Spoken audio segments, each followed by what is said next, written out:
Pessoal, parte de número 9 do livro de Esther, continuando a leitura, Naum, capítulo 1, versos 7 e 8, que vai dizer assim: O Senhor é bom, uma fortaleza no dia da angústia, e conhece os que nele confiam, e com uma inundação transbordante, acabará de uma vez com o lugar dela. Dela quem? Da cidade, da grande prostituta, da meretriz, da mulher de Ramã. E até para dentro das trevas perseguirá os seus inimigos. Então, percebe, não está falando de coisas passadas, está falando de futuro, né? Então, engano quem pensa que está falando do passado no profeta Naum, né? É lógico que ele profetizou algumas coisas para o tempo literal da época dele, dos israelitas daquela época. Mas é muito mais revelador para os nossos dias e para o futuro, com certeza. Com certeza. Então observe que ele fala, com uma inundação transbordante acabará de uma vez com o lugar dela, né? Ou seja, nos dias de Noé foi acabado com a inundação de águas, né? O faraó foi destruído por meio de águas, né? Como é que concluir o pensamento aqui? Lá em Apocalipse, né, a gente vai ver umas expressões lá com muitas águas, né? Com inundação, né? Sobre a face da terra, né? Mas essa inundação será de exército, né? Vamos lá para o profeta Daniel entender algumas coisas aqui com inundação. Inundação. Profeta Daniel, capítulo de número 11, verso 21 e 22.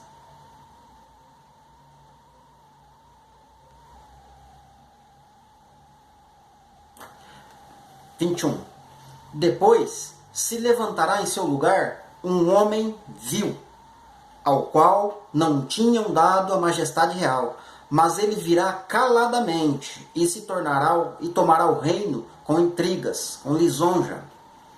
E as forças inundantes, percebe a inundação? Serão varridas diante dele, serão quebrantadas, como também o príncipe da aliança. Príncipe da aliança.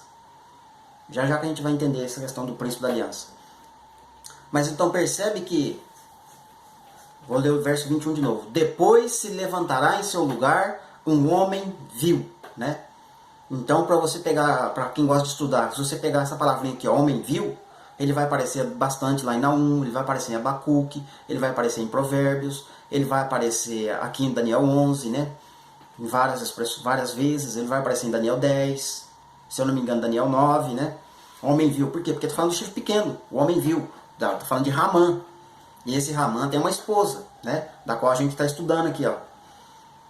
Muito bem. O que mais que a gente vai falar? Deixa eu ler de novo o verso 21.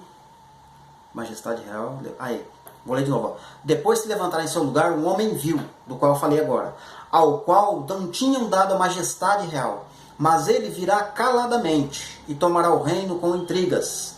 Então percebe que ele vai vir caladamente, assim como Ramã tramou tudo por trás debaixo do pano, não fez nenhum bafafá.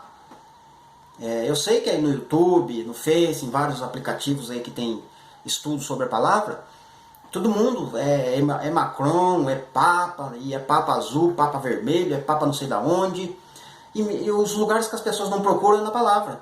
Fica perdendo tempo no YouTube, no Face, não sei mais aonde, querendo saber de onde vem o anticristo, quem é o anticristo, quando é que ele vai vir, sendo que a palavra está falando o lugar, o país, a nação. Daqui a pouco a gente vai falar do país e a cidade que ele vai sair. E aqui já está dizendo que ele vai sair caladamente e vai tomar o reino com intrigas e com poucas pessoas, Aí parece um presidente lá na mídia, é a besta, Opa, fica esperto. Não, ele vai vir por baixo, ele vai vir caladamente, com intriga, tá entendendo? Causando confusão, contenda. Ele vai vir por baixo, ele vai crescer. Assim como Alexandre o Grande começou com poucas pessoas, mas com rapidez ganhando terreno, assim vai ser ele. Ele vai parecer pequenininho, ninguém vai dar nada para ele. Você formiga do bolo, tira ela do canto, que já era, pode comer o resto do bolo. Mas ele vai entrar e vai invadir, vai fazer destruição. Amém? Daniel 9, príncipe, né? E 22. E as forças inundantes serão varridas diante dele, e serão quebrantadas, como também o príncipe da aliança. Quem que é o príncipe da aliança? Daniel 9. Vamos voltar um pouquinho aí.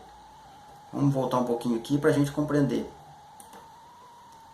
Daniel 9, verso 23 ou 27 a gente vai ler.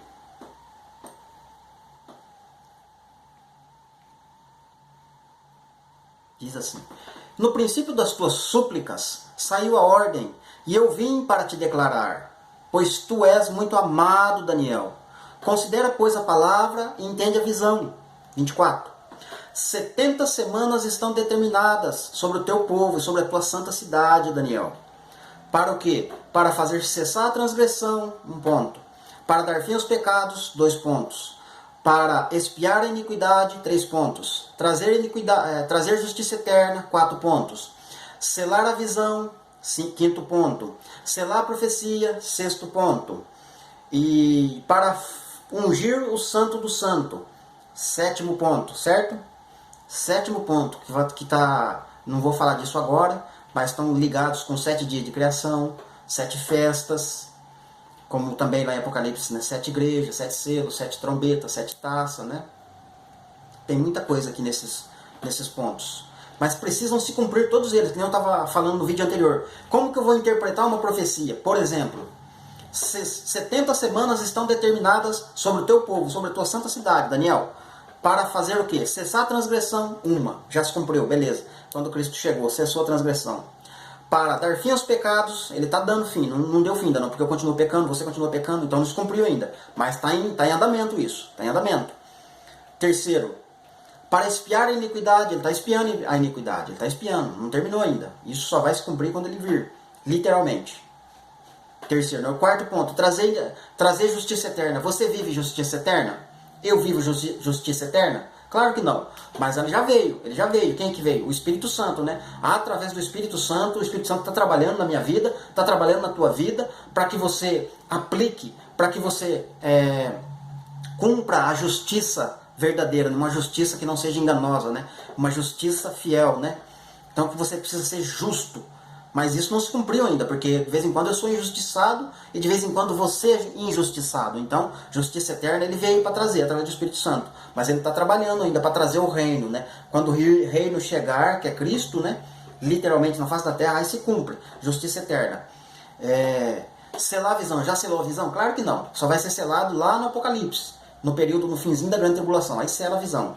Selou a profecia? Ainda não. O apóstolo Paulo fala que vai cessar... cessarão as línguas, cessarão as profecias, mas não cessou ainda. Vai cessar quando terminar. Quando as duas testemunhas terminarem de dar o seu testemunho, elas forem mortas e tal. Aí sela a visão, sela a profecia, beleza, ok. Aí para ungir o Santo do Santo é o quê? É a última festa, inclusive, né? Que inaugura a festa dos tabernáculos. Mas é necessário ungir o Santo do Santo, né? No caso ali é quando Arão entrava para fazer expiação de pecado, né? Ele entra, faz expiação de pecado dele, depois do povo, sai, pega o povo e vai para a festa dos tabernáculos. Assim como Cristo um dia ele vai estar... Hebreus fala disso com clareza, inclusive, né? Que Jesus é o nosso sumo sacerdote agora, né? E não mais Arão. Só que ele está lá em cima espiando, entende? Mas haverá um momento que ele vai entrar no Santo do Santo, entende? Por enquanto ele está no átrio. Apocalipse 1, João não vê ele no átrio lá? João está olhando para onde? Para a mesa da propiciação, certo? Quando eu virei para olhar, porque eu ouvi a voz atrás de mim, ele olhou para o átrio, entende? Você tem que ter uma visão do templo, lá do tabernáculo de Moisés, onde fica a mesa da propiciação, onde fica o véu, onde fica o candelabro, onde fica o lugar santíssimo, certo? Então Jesus está onde? Perto do véu, do lugar ali, ó, próximo ao lugar santíssimo. Então em determinado momento, lá no finalzinho, quando tocar a última trombeta, é a hora que ele entra no Santo do Santo, não é? Ou melhor, a hora que ele estiver saindo, na verdade, vai tocar a trombeta, né? Porque ele vai entrar um pouquinho antes, porque precisa de meia hora lá, né, no caso, para ele fazer a expiação do pecado de todo o povo. Quando ele sair, toca a última trombeta. Aí se cumpre esse ungir o Santo do Santo aqui, não é? Mas vamos lá. Verso 25. Sabe e entende, desde a saída da ordem para restaurar e para edificar Jerusalém, até o ungido, o príncipe, haverá 7 semanas e 62 semanas, deixa eu abaixar aqui um pouco, e 62 semanas com as praças e tranqueiras se reedificará, mas em tempos angustiosos. Então percebe que é uma edificação física, apontando para a época de Daniel e o povo dele, que é o templo, né, do qual Ageu, Neemias, Esdras, Zacarias, Zorobabel, todos eles ali edificaram, e equipe, né, edificaram, Mas aquilo tudo é para profetizar para o nosso futuro, né? Por exemplo, Ageu mesmo profetiza lá que a glória desta segunda e última casa é maior do que a da primeira. Só que quando para Ageu é falado, Deus fala para Ageu, olha Ageu, eu vou restaurar a glória desta segunda casa que vai ser maior. Mas para mim restaurar a glória desta última casa, Ageu, eu vou abalar céu e vou abalar terra. Ou seja, na época de Ageu não abalou céu nem abalou terra. É óbvio que aponta para uma edificação futura. Assim como Zorobabel. Zorobabel, essa edificação não é na força do braço, não. Não é na base da colher, não. Eu sou pedreiro. Não é na base da colher, do prumo, da régua, não, da desempenadeira. É através do meu espírito. Efésios 2, o apóstolo Paulo não vai falar que nós estamos sendo edificados no fundamento dos apóstolos e dos profetas. Ou seja, jogou direto para Zacarias. Entende? Então essa edificação que Daniel está falando aqui é uma edificação futura. Então, vamos ler o verso 27, o 26 ainda depois. E depois de 62 semanas, será cortado o ungido. O ungido, que é Cristo. E nada lhe subsistirá. Ele subiu, saiu, beleza. Se Jesus saiu, agora vem uma outra situação. E o povo do príncipe que há de vir destruirá a cidade e o santuário. E o seu fim será como uma inundação. A gente não leu lá na parte anterior sobre inundação no profeta Naum, em Ezequiel 38? Está repetindo aqui de novo, agora em Daniel. Inundação. E até o fim haverá guerra e que estão determinadas assolações. Então, se o ungido saiu, aí o povo do príncipe que há de vir, se Jesus saiu, esse príncipe que há de vir não é Cristo, certo? Porque o povo de Cristo não destruiria o santuário, não tem, entende? Não tem como eu interpretar e falar assim, olha, e o povo do príncipe que há de vir destruirá a cidade e o santuário. Olha, se for Jesus esse príncipe, o povo de Jesus vai destruir o santuário e a cidade? Para que isso? Eu não vejo Jesus dando uma ordem dessa para a sua igreja, para o seu povo, né? Não tem conexão. É óbvio que está falando do anticristo, né? O povo do anticristo, que é o príncipe que há de vir, destruirá a cidade e o santuário. Foi o que aconteceu lá no período passado, certo? Ok? E agora o verso 27. E ele fará um pacto, uma aliança firme com muitos, por uma semana. E na metade da semana fará cessar o sacrifício diário, sacrifício contínuo, adoração todos os dias, e a abominação e a oblação, né? E sobre as asas da abominação virá o assolador, até que a destruição determinada, a qual será derramada sobre o assolador, que é a besta, anticristo, né? Que é Ramã. Então, percebe que essa conta aqui das 70 semanas, muita gente erra, primeiro ponto, por não saber quem é o povo de Daniel. O povo de Daniel não é só judeu, né? Quem conhece as duas casas sabe o que eu estou falando, entende? Que é judeus e gentios, né? Judeu é só duas tribos, né? Por exemplo, se ele cessa o sacrifício dos judeus, ou se até 70 semanas de Daniel encerra-se no tempo de Estevão e fecha ali para o povo judeu, né? Não tem mais expiação de pecado, não tem mais nada disso para os judeus. Só que você esquece que tem as outras 10 tribos, que não tem nada a ver com o assunto, que eles não estão presentes nesse lugar, eles estão entre as nações espalhados. E aí, como é que você vai fazer para resolver essa situação? Eu vou voltar um pouquinho aqui só para você ver, ó, no capítulo 9 mesmo, no início, que é a oração de Daniel, né? A oração de Daniel fala das 7 maravilhas, né? Das 7 maravilhas não, dos 7 pontos que precisam acontecer para cumprir as 70 semanas, não é? Para se cumprir as 70 semanas, 7 pontos, olha, cessar a transgressão, dar fim aos pecados, expiar a iniquidade, trazer a justiça eterna, selar a visão, selar a profecia e ungir o Santo Santo, que é o 7º, né? Então esses pontos todos ele fala na oração, antes dele concluir, do anjo responder para ele. Olha o que ele está orando. Eu vou ler apenas o verso de número 7. Daniel 9, verso de número 7. A ti, ó Senhor, pertence a justiça, ó, justiça eterna. Porém a nós, a confusão de rosto, como se vê hoje. E os homens de Judá, casa de Judá, e aos moradores de Jerusalém, porque Judá e Jerusalém são duas tribos, né? Benjamim e Judá. Encerra aí, certo? Mas tem mais 10 tribos. E a todo Israel, 12 tribos, os de perto e os de longe, e em todas as terras para onde os tem lançado, por causa das suas transgressões que cometeram contra ti. Então percebe que existe 2 povos? Se for ver bem é 3, né? Porque tem Judá, Benjamim e as 10 tribos, né? Mas Benjamim se juntou com a tribo de Judá. Então os dois juntos se tornam uma casa só, né? Que é os judeus de hoje. E da época deles lá também. Então judeus são só 2 tribos, mas filhos de Israel é 12 tribos, né? Então as outras 10 tribos foram espalhadas entre as nações através do Império Assírio e a autoridade de Deus ortogada, né? Ele permitiu que isso acontecesse com propósito, porque ele quer espalhar as 10 tribos entre as nações, para que o evangelho cubra a face da terra como as águas cobrem o mar, né? Porque essas 10 tribos estão entre as nações. Quando o Messias chega, ele restaura, ele resgata, ele chama elas aceitam a ele, e eles então sobem do pó da terra, entende? Ali então toda a terra é proclamado o evangelho. Então ele atinge o evangelho com rapidez em todos os lados, né? O que mais que eu ia falar?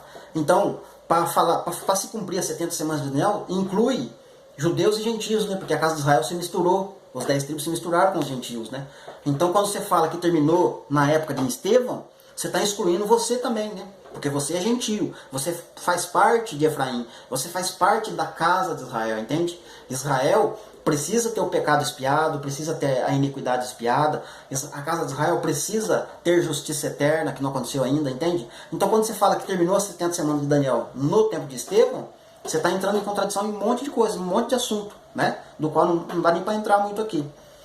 E um outro ponto para compreender as 70 semanas de Daniel é conhecer as festas, principalmente a festa das primícias, onde é a conta que ele fala, que ele mostra aqui. 7 semanas vezes 7, né? Essa conta ela é literal, mas ela tem um significado profético, né? Até atingir a plenitude, né? Dos anos lá, que é o ano jubileu. E quando se atingir esse ponto, é tocada na terra uma grande trombeta, né? Trombeta jubileu, trombeta de prata, se não me engano, onde toda a terra tem que se ajuntar num lugar só, que é o arrebatamento, entende? Isso lá na lei. E aponta para o arrebatamento, né? Mas é um assunto para uma outra hora. Então compreende como são muitos assuntos que precisam ser examinados, precisam ser trabalhados. Então não adianta eu somente olhar para um profeta, estudar esse profeta isoladamente, saber de cor todos os versos, todos os capítulos, mas se eu não souber o que os outros profetas estão falando e cruzar as informações, eu vou entrar em contradição em vários aspectos, né? É preciso ter muitas informações dos outros profetas para compreender Daniel. É preciso ter muitas informações do Apocalipse para compreender Daniel, né? É preciso ter muitas informações de Daniel para compreender os outros profetas. É preciso ter muitas informações do apóstolo Paulo, dos evangelhos, né? Para compreender tudo isso que eu estou falando, inclusive da lei e das festas também. Então, irmãos que ensinam, irmãos que estão à frente, tem muitos irmãos que estão ensinando, irmão Pedro, irmão Luiz, irmão Israel, irmão Gessé Tavares, irmão Rafael Míquio, eu não consigo falar esse nome difícil, pastor Felipe Moraes, enfim, eu não consigo lembrar o nome de todos os irmãos aí que estão estudando e que falam das duas casas. Nós temos alguns pontos assim mínimos de advergência de um assunto para o outro, mas nós todos compreendemos e entendemos que as 70 semanas de Daniel não se cumpriu ainda, né? E que a igreja será arrebatada somente no fim, né? Depois que ele destruir todos os seus inimigos, né? Todos nós compreendemos que Jesus só tem uma noiva, todos nós compreendemos que há um só reino, há um só evangelho e uma só noiva, né? Não tem evangelho da graça, evangelho do reino, e tanta heresia, meu Deus do céu, tanta coisa que você ouve assim, você fica de boca aberta, né? Quando você está estudando, mas quando você não estuda, você ouve e você acha que é tudo igual, é tudo a mesma coisa, mas não é. Amém? Deus abençoe. Eu volto com a parte de número 10 para a gente continuar a leitura em Naum e cruzando os profetas como eu estou fazendo neste vídeo. Amém? Deus abençoe a todos. Não esquece de curtir, de comentar, de compartilhar o vídeo e também se inscreva lá no canal lá para dar uma força para o canal crescer. Se está sendo bênção na tua vida, se está sendo bênção para você, faça outras pessoas se sentirem abençoadas através da palavra. Amém? Deus abençoe. Em nome de Jesus.